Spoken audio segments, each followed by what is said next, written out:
Siapa kata orang dah tak nak pandang SUV Jepun?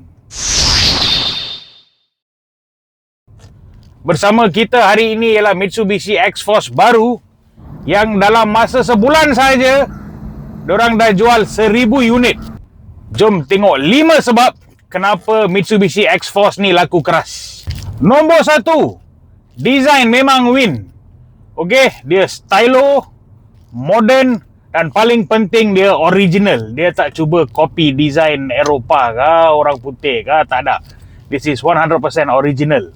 Nombor 2, korang dapat banyak gila features yang premium dan high tech. Okey. Ada dual screen, speedometer semuanya digital, ada wireless Apple CarPlay, wireless Android Auto. Lepas tu yang paling best korang dapat Yamaha sound system. Lain macam.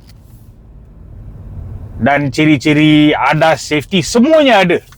Nombor 3, kabin cantik, selesa. Okey, seat semuanya leather.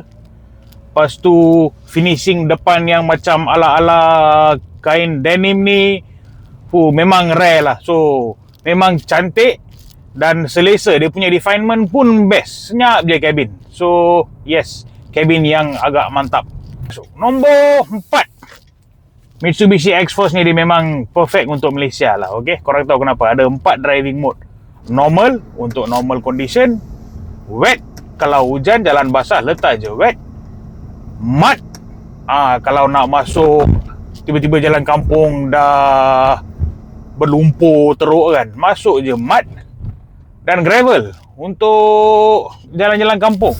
Nombor 5, handling mantap bang. Lepas tu ada features macam active yaw control yang memang dia make sure kereta ni dia susah untuk understeer atau oversteer tau.